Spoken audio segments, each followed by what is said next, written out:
नमस्कार, आप सभी का स्वागत है। बंसल न्यूज देख रहे हैं आप। मैं हूं आपके साथ शुभांगी सिंह मिश्रा और आज का हमारा मुद्दा है एनसीआरबी के आंकड़े जिस तरह से छत्तीसगढ़ में सामने आए हैं उस पर अब सियासत छिड़ गई है। जी हां, आज के हमारे मुद्दे में हम चर्चा करेंगे इस विषय पर। कारण यह है कि छत्तीसगढ़ में लगातार क्राइम रेट बढ़ रहा है और एनसीआरबी के आंकड़े जब से आए हैं उसके बाद से ये आंकड़े अब आफत बन चुके हैं। कारण यह है कि गढ़ में गिरोह वाली सियासत भड़क गई है। तो आज इसी पर करेंगे चर्चा, लेकिन उससे पहले देखिए हमारी स्पेशल रिपोर्ट। एनसीआरबी की 2023 की रिपोर्ट में छत्तीसगढ़ अपराधों को लेकर फिर सुर्खियों में है।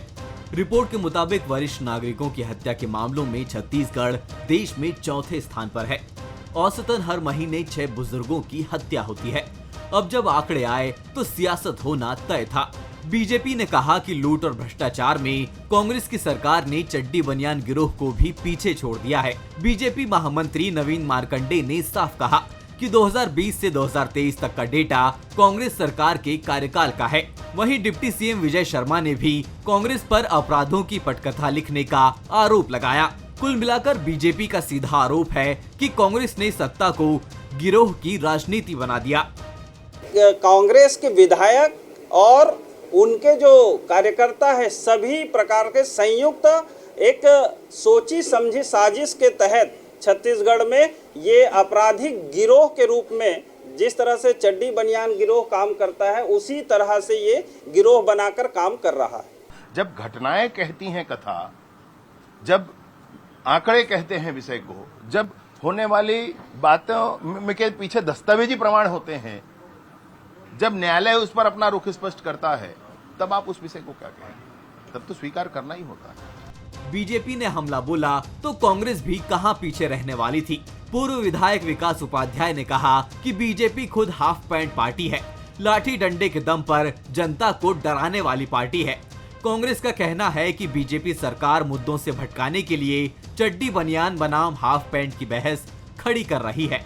भारतीय जनता पार्टी तो खुद हाफ पैंट पार्टी है कि इस प्रकार से हाफ पैंट पहनकर लोगों को बेवकूफ बनाने का काम पूरे देश और दुनिया में कर रही है। और मैं नहीं समझता भारतीय जनता पार्टी जिस प्रकार से बात कर रही है, तकलीफ होती है। किसी के संगठन का अच्छा काम चलेगा, किसी के संगठन मजबूत होगा तो जरूर तकलीफ होगी। और अभी तो लाठी और डंडे के दम पर हाफ पैंट पार्टी अपना काम चलवा रही है। जनता सब चीजों को जानती है। हिटलर शाही नहीं चलेगी। हिटलर शाही या डंडे के दम पर संगठन नहीं, संगठन प्यार से और लगनता से चलता है, जो कांग्रेस पार्टी का है। प्रदेश की सियासत में गिरोह बनाम गिरोह का ये संग्राम नया नहीं है। हर साल अपराध के आंकड़ों पर राजनीतिक रोटियां सिकती रही है। सवाल ये है कि आंकड़ों की आड़ में क्या अपराध पर लगाम लग पाएगी? छत्तीसगढ़ में अपराध घट नहीं रहे और सियासत के तेवर हर बार बढ़ते जा रहे हैं। अब देखना यह है कि गढ़ में गिरोह की ये राजनीति जनता को कितनी रास आती है।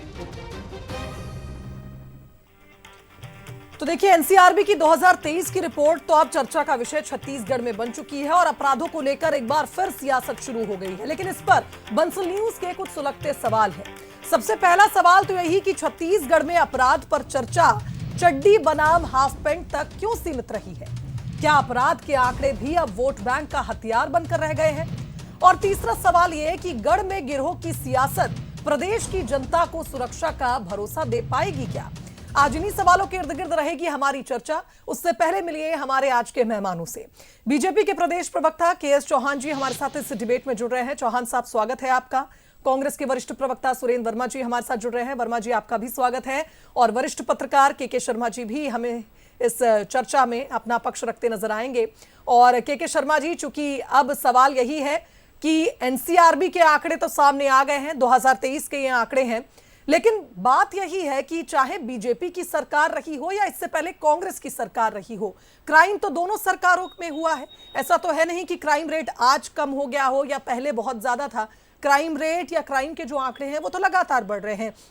लेकिन चड्डी बनियान, हाफ पैंट, क्या इस तरह की जुबानी जंग इस समस्या का समाधान है?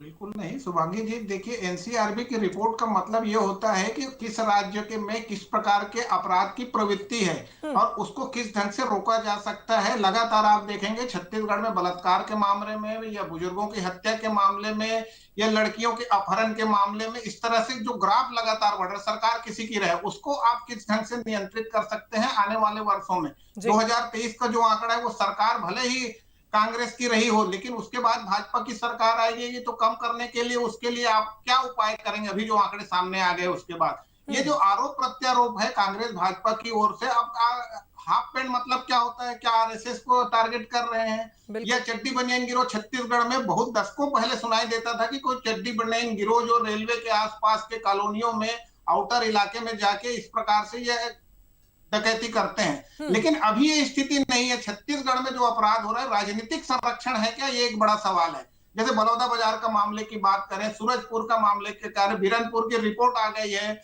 उसमें किस ढंग से राजनीति हुई, उसका लाभ किसको मिला? भाजपा को निश्चित रूप से लाभ मिला कह सकते हैं। बीरनपुर की रिपोर्ट, सीबीआई रिपोर्ट क्या कहती है? कांग्रेस को 10-15 सीटों में यदि नुकसान हुआ है तो उस घटना को पीछे क्या कारण थे? छोटे 2 बच्चों के लिए इस तरह से तमाम प्रकार की समीक्षा होती किसी घटना के बाद। यदि इस प्रकार से एनसीआरबी रिपोर्ट को सरकार को गंभीरता से लेना चाहिए और जिन जिन अपराधों में छत्तीसगढ़ के आंकड़े मतलब 8वें नंबर में आप दुष्कृत के मामले में है, ये किसको किस ढंग से रोकने के लिए आपकी नीति क्या कहती है? नीतिगत बात होनी चाहिए। मुझे लगता है कि इस तरह से हाफ पैंट और चड्डी बनियान ये कोई चर्चा का विषय नहीं, चर्चा का विषय है कि छत्तीसगढ़ शर्मा जी की नीतिगत बात होनी चाहिए। और केएस चौहान साहब भी हमारे साथ मौजूद हैं। आप कह रहे हैं कि इस रिपोर्ट को काफी ज्यादा गंभीरता से लेना चाहिए, क्योंकि अगर हम क्राइम रेट की बात करें तो राजधानी रायपुर में ही आप देख लीजिए, डीडी नगर चौराहा हो, जितने भी पॉश एरिया है वहां चाकूबाजी की घटना चौहान साहब लगातार बढ़ रही है। और अब चूंकि जनप्रतिनिधि आप सभी को चुना गया है, आपकी पार्टी को चुना गया है, तो जिम्मेदारी आपकी है कि अब आप सुरक्षा सुनिश्चित करिए, क्योंकि आंकड़े भले ही 2023 के हैं लेकिन आंकड़े आज भी बढ़ रहे हैं, क्राइम आज भी हो रहा है। चौहान साहब देखिए शुभांगी जी, मैं इस बात से आपसे सहमत जरूर हूं कि अपराध हो रहे हैं, लेकिन अपराध बढ़ रहे हैं, मैं इस बारे में आपसे सहमत नहीं। क्योंकि जो अपराध पहले एफआईआर हो रही थी और जो घटनाएं हो रही थी वो उससे जो कम हुई है जब 2023 के बाद। अब मैं आ जाता हूं एनसीआरबी की रिपोर्ट से। और भारतीय जनता पार्टी कोई भी चीज अगर बोल रही है तो तथ्यात्मक बोल रही है, राजनीतिक वश नहीं बोल रही है। कोई भ्रम फैलाने की बात नहीं है, उसके पूरे तथ्य हैं। अगर बलौदा बाजार में इनके जनप्रतिनिधि वहां पर क्राइम करते हुए पकड़ाए जाते हैं तो उसके तथ्य हैं, और वो कोर्ट में वहां पर जाते हैं और कोर्ट में लंबे अरसे तक जेल में रहते हैं, और उसके बाद जब आते हैं तो उनका जो संगठन है राष्ट्रीय सचिव बना दिया जाता है। ये पुरस्कार दिया जाता है उनको कि आओ आपको आग लगा क्या है। सूरजपुर में घटना होती है तो इनका जो कार्यकर्ता है वो पकड़ाया जाता है। और अभी एक बात बताइए, ये जो अभी विधायक जो एफआईआर हुई है उसमें 420 का केस है, तो शर्म आनी चाहिए। मतलब ये आप अभी भी कांग्रेस का राज समझ रहे हैं कि कुछ भी करते जाएंगे और कुछ नहीं होगा। तो भारतीय जनता पार्टी सत्ता में है और किसी को भी बख्शा नहीं जाएगा, कोई भी अपराधी हो उसको बख्शा नहीं जाएगा। और अभी भी आप लोगों का वही ढर्रा चल रहा है, वही चीजें चल रही है। इन्होंने क्या नहीं किया शुभांगी जी, और क्यों ऐसे 8-10 मामले इनके कोर्ट में चल रहे हैं और उसमें लोगों को बेल नहीं मिल रही है। इनके मंत्री, इनके अधिकारी, इनके मित्र, इनके जान पहचान वाले सब तो जेल में है। क्यों बेल नहीं मिल रही है इनको? क्यों कोर्ट उनको बेल नहीं दे रहा है? ये सोचनीय विषय है और ये तथ्यात्मक है, वो सबूतों के साथ ही दिया गया है। अब आप बताइए कि आज जो एफआईआर हुई है 420 का केस लगा हुआ है कांग्रेसी विधायक के ऊपर, कभी भारतीय जनता पार्टी के विधायक को देखा कि इस टाइप का चौहान साहब यहाँ कंपैरिजन आप जो बात कह रहे हैं वो बिल्कुल आपकी जगह ठीक है, लेकिन बात फिर ये आ जाती है कि क्राइम रेट है या अगर क्राइम का ग्राफ है, इसे कम करने के लिए भारतीय जनता पार्टी अब क्या प्रयास कर रही है? अगर हम ये माने कि संरक्षण अगर कांग्रेस द्वारा दिया जा रहा है, जैसा आप कह रहे हैं, हम नहीं कह रहे हैं, आपका कहना है, तो अगर इस तरह से अपराधी को संरक्षण की बात आप कह रहे हैं, तो अब तो भारतीय जनता पार्टी को भी 2 साल हो गए हैं छत्तीसगढ़ में, तो आप लोग किस तरह से इसमें पहल करेंगे? मैं आपके पास लौटूंगी। सुरेंद्र वर्मा जी हमारे साथ मौजूद हैं। वर्मा जी, आपको भी मौका मिला था और आंकड़े तो एनसीआरबी के 2023 तक के जारी हुए हैं। नेक्सस जो माफ कीजिए सेंसस जो आया है उसमें यह बताया जा रहा है कि बुजुर्गों की हत्या के जो आंकड़े थे वो बढ़ते चले गए, वरिष्ठों की जो हत्या के आंकड़े थे। अब आप बताइए कि जब आपकी सरकार आई थी उस दौरान किस तरह से क्राइम पर आपने काम किया, अगर आप ये कह रहे हैं कि बीजेपी कुछ नहीं कर पा रही है तो?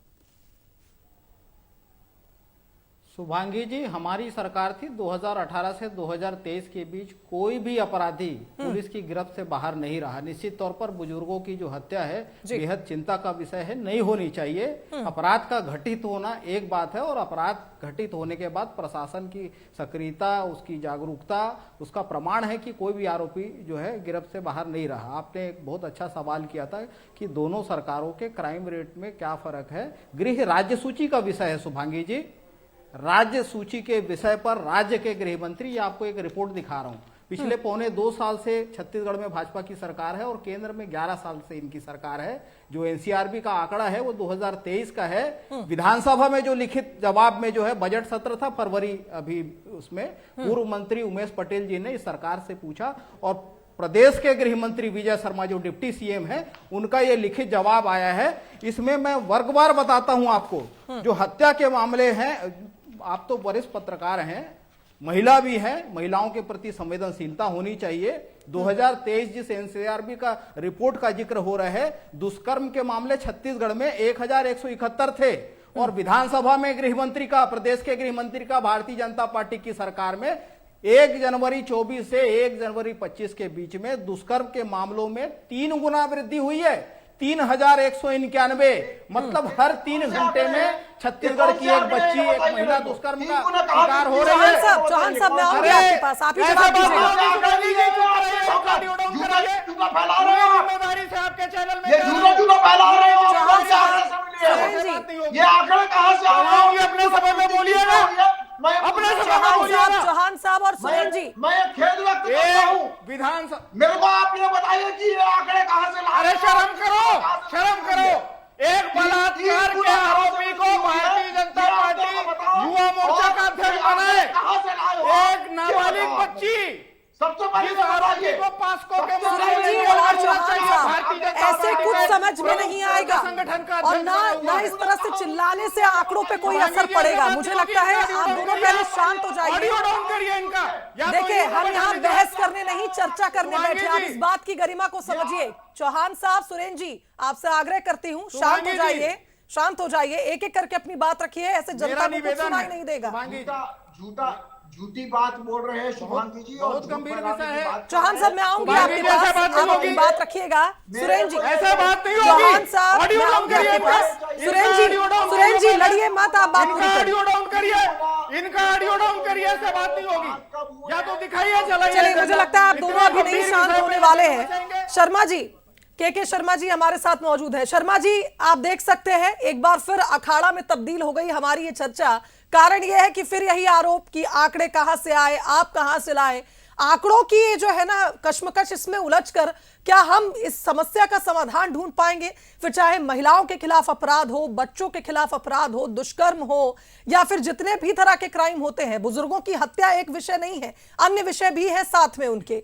तो क्या इस तरह से हम समाधान ढूंढ पाएंगे? अगर विपक्ष के पास आंकड़े हैं तो विपक्ष ने अपने समय कुछ क्यों नहीं किया, या अब विपक्ष क्या चाहता है कि सरकार कैसे काम करे? कैसे गुत्थी सुलझेगी? आंकड़ों में उलझ कर रह जाएंगे। लोकतंत्र में ये देखा जाना चाहिए कि पिछली सरकार में क्या खामियां थी जो बढ़ी, उसके बाद अभी फिर बढ़ रही है, तो उसको रोकने के उपाय आप क्या कर रहे हैं? राजनीतिक संरक्षण की जो बात आती है वो रोकने वाली बात है क्या? आपने किसी अपराधी को राजनीतिक संरक्षण दिया है क्या? दूसरी चीज है, आप जो मैं पहले ही कहा कि जो अपराध की प्रकृति है, जो यहाँ पे जैसे दुष्कृत्य की घटनाएं लगातार बढ़ी, 2023 की भी बात करो, 2025 की जो आंकड़े बता रहे हैं, विधानसभा में जो जानकारी की बात करें, मेरा कहना है कि इस प्रकार की प्रवृत्ति को रोकने के लिए आप क्या कर रहे हैं, समाज में जागरूकता के लिए कर रहे हैं, बच्चियों की सुरक्षा के लिए क्या कर रहे हैं। भिलाई में अभी 3 गुना महिलाओं के खिलाफ होने वाले अपराध स्कूल में घटना हुई, भिलाई के स्कूल में किस ढंग से घटना हुई, क्या कार्रवाई हुई, किस ढंग से भूपेश बघेल उसमें आवाज उठाए। तो घटनाएं जो आदिवासी बहुल क्षेत्र है, इन क्षेत्रों में महिलाओं की सुरक्षा को लेकर क्या उपाय किए जा रहे हैं। अभी राजधानी में कमिश्नर प्रणाली की बात कही जा रही है, इससे किस ढंग से पुलिस में भर्ती के लिए जो होना चाहिए, कितने पद रिक्त हैं। आप लगातार हर सरकार कहती है पुलिस भर्ती करेंगे, आपने भर्ती कितना किया है। जो तकनीकी सुविधाएं उनको मिलना चाहिए। साइबर अपराध के मामले में देखिए छत्तीसगढ़ की स्थिति का है, नंबर 1 में चल रहा है, तो उसके लिए आपने तकनीकी सुविधाएं क्या इनको उपलब्ध कराई है।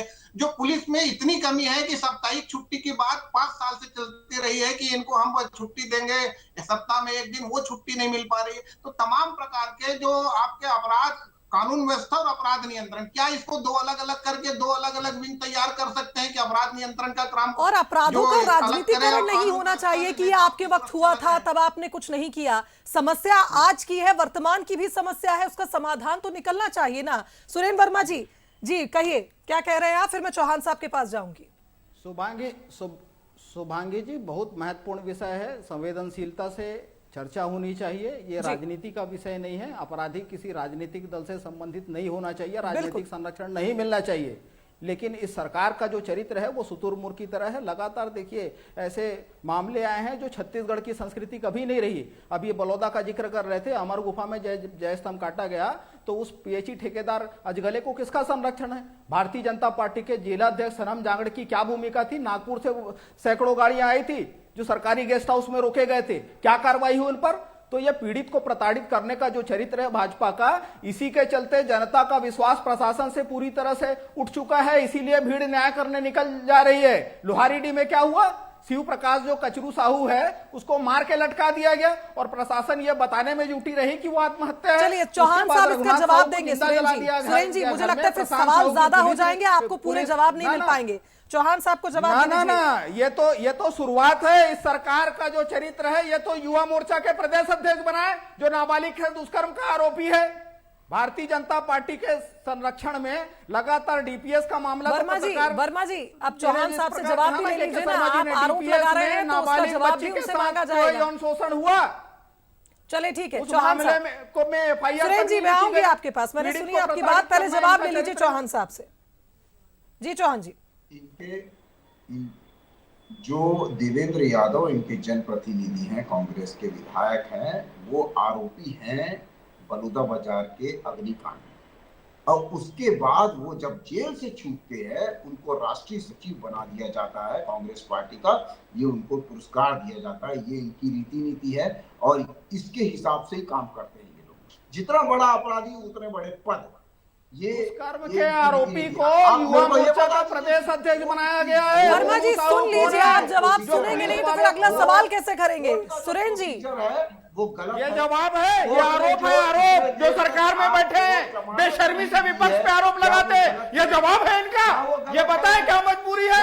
ये सुरेंद्र जी चिल्लाने से आपको ना जवाब सुनाई देगा ना आरोप सुनाई देगा। आप इस बात की गंभीरता को समझिए, सिर्फ समय बर्बाद होता है इससे। सुरेंद्र जी सिर्फ समय बर्बाद होता है। आप सुनिए, ये जवाब है कि आरोप है। आरोप हो या जवाब हो, आप पहले सुनिए तो, आरोप लगाएंगे, सुनिए तो। वर्मा जी आऊंगी आपके पास। आरोप है अरे आप आरोप लगाए हैं तो वो जो जवाब दे रहे हैं उसको सुन लीजिए आप पहले, तब तो आप बोल पाएंगे फिर आगे। गृह मंत्री है, शर्म आनी चाहिए शुभांगी जी, शर्म आनी चाहिए। रोज 2 हत्याएं हो रही है, 8 बलात्कार हो रहे हैं, बहन बेटियां सुरक्षित नहीं है। वर्मा जी मैं किसी का पक्ष यहाँ नहीं ले रही हूँ। मेरा ये मानना है समय बर्बाद होता है इससे, सिर्फ और सिर्फ समय बर्बाद होता है। हम यहाँ चर्चा करने बैठे हैं, आप लोग लड़ने क्यों लग रहे हैं बार बार। एक एक करके अपनी बात रखिए। चौहान साहब आप बोलिए, फिर मैं वर्मा जी आपके पास आऊंगी। बैठे हैं, जवाब दे, ये विपक्ष से पूछेंगे। वर्मा जी जवाब सुनिए भी तो, सुनिए, जवाब सुनना पड़ेगा। चौहान साहब आप बोलिए, पूछ लीजिए। बिल्कुल आप सुनिए पहले चौहान साहब। शुभांगी जी इनकी रीति नीति रही है, इनका मंत्री, आबकारी मंत्री, अभी तक उसको बेल नहीं मिली इनके अधिकारियों को, इनके दोस्तों को अभी तक बेल नहीं मिली चिंता बड़ी है। महाराज, पिछले 2-2 साल से हमारी सड़ पार्टी रहे में थे तो आरोपी थे, जब विधायक थे, आज सांसद बना दिए गए। रमन सिंह को कब गिरफ्तार किया जाएगा नान मामले में? 1000 करोड़ के नीसक जन घोटाले में रेणुका सिंह को किसका संरक्षण है? भारतीय जनता पार्टी के नेता पूरे क्रिमिनल अपराधियों के संरक्षण में जुटे हैं। ये क्या बात करेंगे? सनम जांगड़े की कब गिरफ्तारी होगी? आपका क्या है? इसी वजह से छत्तीसगढ़ की जनता ने सारे संगी शराब तस्करी कर रहे हैं, अवैध नशे का अवैध कारोबार कर रहे हैं। कोई जुआरी है, कोई शराबी है और कोई क्रिमिनल है और कोई सटोरिया है। सत्ता से भाजपा सत्ता सरकार तक का और संरक्षण है जमीन सबको। तक आप थाने देखते से आरोपी हैं। छुड़ाए जाते हैं, आपने कौन थाने से इस क्षेत्र में थाने घोटाला से नहीं या किया? सरकार में बैठे सब घोटाला लोग किए। आरोपी को आपके छुड़ा के ले जाते पूर्व हैं। मुख्यमंत्री क्या का हुआ लड़का जेल में है।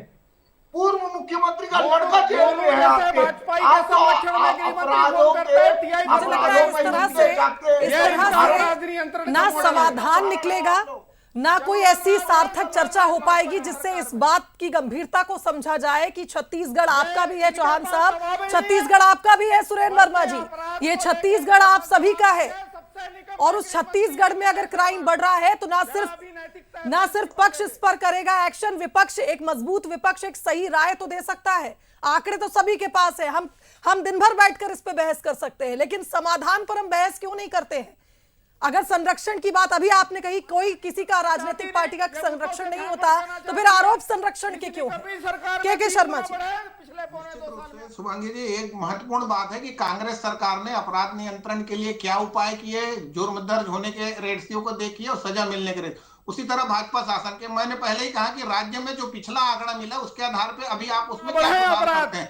आप जीरो टॉलरेंस की बात करते हैं। नशा के मामले में छत्तीसगढ़ की स्थिति क्या है? किसी से छिपा हुआ नहीं है। सूखे नशे का मामला हो, चाहे तमाम प्रकार के शराबबंदी की बात हो, या अभी शराब क्या अभी नहीं बिक रहा है क्या?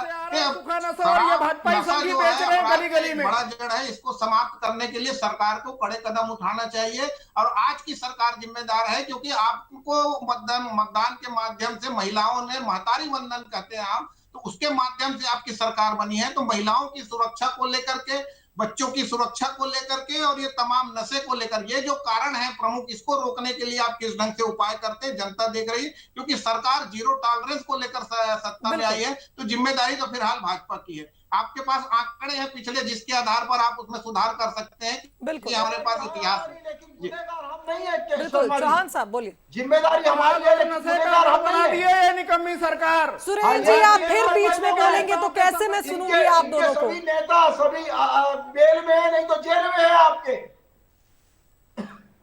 जी चौहान साहब और बोलिए। भाजपा के नेता कुछ यही तस्करी करा रहे हैं, शराब का, नशे का अवैध कारोबार करा रहे हैं, जो बेल में अपराधियों को संरक्षण दे रहे हैं, वो अपने आप खुलेआम संरक्षण है और इसीलिए अपराध बढ़ रहे जवाबदारी हैं। हमारी है शुभांगी जी, लेकिन गुनहगार हम नहीं हैं। 3 गुना अपराध आप अगर किसी चोर को पकड़ते हैं तो कानून और कोर्ट आपको ये नहीं बोलता है कि आप जवाब है आप, लेकिन हम गुनहगार नहीं है। पहले से चलता हुआ आ रहा था, जो पहले से कारनामा चलता हुआ आ रहा था, उसको रोकने का काम जो है वो भारतीय जनता पार्टी। 3 गुना बढ़ाने का काम, 3 गुना बढ़ाने का काम ये निकम्मी सरकार की है। कौन से 3 गुना का? कहां से लाया आप पकड़ा? कहां से लाया आप पकड़ा? सरकार में हो रहा है। कौन से 3 गुना का? भारतीय जनता पार्टी की सरकार में कौन हो सा रहा है। 3 गुना? तमाम कौन सा 3 गुना? ये तो बताइए। सुरेंद्र जी, कहां से आया?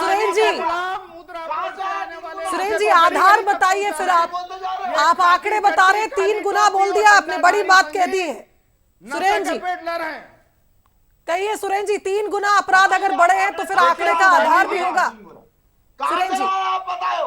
आंकड़े मैं आपको ये दे रहा हूं, ये विजय शर्मा के द्वारा प्रस्तुत आंकड़े हैं जो विधानसभा में, आप गूगल कर लीजिए आप। ये इसी प्रदेश के गृह मंत्री विजय शर्मा ने विधानसभा में प्रस्तुत किए हैं। भारतीय जनता पार्टी की सरकार में 1 साल के भीतर 3191 दुष्कर्म की घटनाएं हुई है। ये निकम्मी, चलिए ठीक है, 3 गुना बढ़े, ठीक है। छत्तीसगढ़ को नशे का गढ़ बनाया। सुरेंद्र जी, चौहान साहब कह रहे हैं कांग्रेस नहीं कुछ कर पाई, वर्मा जी कह रहे हैं बीजेपी कुछ कर नहीं पा रही है। 3 गुना 4 गुना जो भी आंकड़े आप लेकर बैठे हैं, मेरा आपसे अब एक सवाल है, पहले वर्मा जी आपसे सवाल है, आप एक मजबूत विपक्ष में बैठे, मेरी बात सुनिए वर्मा जी, आप ही के पास आ रही हूं। अब आप बताइए कैसे रुकेगा अपराध? आप एक मजबूत विपक्ष है, कैसे रोकेंगे अपराध? क्या सलाह देंगे भारतीय जनता पार्टी को, ये बता दीजिए, समय कम है मेरे पास। शुभांगी जी, जो राजनीतिक दबाव है इस सरकार में प्रशासन के ऊपर, पुलिस के ऊपर, उसको पहले फ्री हैंड देना पड़ेगा। जब जब आरोपी पकड़ा जाता है ये भाजपाई उसके लिए फोन करते हैं, उसको छुड़ाने आते हैं। गुटखे का बड़ा रैकेट जब पकड़ाया था एफआईआर तक नहीं लिखी गई। भारतीय जनता पार्टी के नेताओं के संरक्षण में यहाँ पर ड्रग का धंधा चल रहा है। मैं आप एक दूसरे को सलाह देने की बात कह रही हूँ, साथ मिलके काम करने, आप फिर वही शुरू हो गए।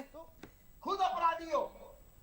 ये इनका तरीका है। पौने 2 साल से सरकार में जब आप यही की बात आती तो ये पुरानी सरकार पे आरोप लगाएंगे। मुझे लगता है ऐसे ना कोई समाधान हो पाएगा इस समस्या का। आंकड़े तो देखिए कल भी आएंगे, कल भी थे और आज भी हैं। आंकड़ों का क्या है, लेकिन इन आंकड़ों की कमी हम कैसे लाएंगे? छत्तीसगढ़ में सुशासन की बात होती आई है, तो सुशासन को कैसे कैसे हम आगे बढ़ाएंगे? के शर्मा जी आप कहिए। मुझे नहीं लगता चौहान साहब और वर्मा जी आज एक दूसरे पर हमलावर ही हैं, मुझे लग रहा है बात ही नहीं कर पा रहे हम। अपराध नियंत्रण के लिए गंभीरता से प्रयास किया जा सकता है। वर्मा जी आप दूसरों को बोलने भी दीजिए, मैंने देख लिया आपके आंकड़े कागज सब, सुनिए आप। जो कारण है उसको रोकने की आवश्यकता है। स्कूलों में बच्चों की जो सुरक्षा की बात आ रही है, माता पिता को कैसे सुरक्षित करेंगे? राजधानी में महिलाएं यदि बाहर निकल रही हैं तो उनकी सुरक्षा की बात होती है। चाकूबाजी की घटनाएं लगातार आ रही है। नशा को लेकर सुशासन की जो बात आप कह रहे हैं, तो गुड गवर्नेंस यही जीरो टॉलरेंस की आप भ्रष्टाचार। महादेव सट्टा ऐप का सरगना अब तक क्यों नहीं पकड़ा है? डबल इंजन की सरकार है, सौरभ चंद्राकर है कहाँ? किस ढंग से बात इतनी कमी सरकार में बढ़े हैं कि कम हुए, यही पूछ लीजिए। ये तमाम प्रकार के हैं। सरकार के निश्चित रूप से अपराधी पकड़े जा रहे हैं, लेकिन इसको जो आंकड़े हैं उसको रोकने के लिए आम लोगों में सुरक्षा का भाव पैदा करने देखिए समाज की जिम्मेदारी भी है, सरकार की भी जिम्मेदारी है, और निश्चित तौर पर हमने ये भी माना है कि एनसीआरबी के 2023 तक के आंकड़े आए। सुरेंद्र जी आपको बस यही कहना चाहूंगी कि इसके आगे भी जब आंकड़े आएंगे तब हम बहस करने और बैठेंगे, लेकिन आप भी एक मजबूत विपक्ष में हैं और जो आपके समय आप काम नहीं कर पाए, सलाह दीजिए कि अगर बीजेपी कुछ नहीं कर पा रही तो वो करें जिससे क्राइम रेट छत्तीसगढ़ में कम हो, क्योंकि ये छत्तीसगढ़ हम सबका है, अकेले बीजेपी या कांग्रेस का नहीं है, आप सभी का छत्तीसगढ़ है और यहाँ क्राइम कम होना चाहिए क्योंकि ये मामला जनता से जुड़ा है। बहुत शुक्रिया आप तीनों मेहमानों का हमारे साथ इस चर्चा में जुड़ने के लिए, तमाम बातचीत के लिए। और इसी के साथ आज का मुद्दा में फिलहाल इतना ही। मुझे दीजिए इजाजत, नमस्कार।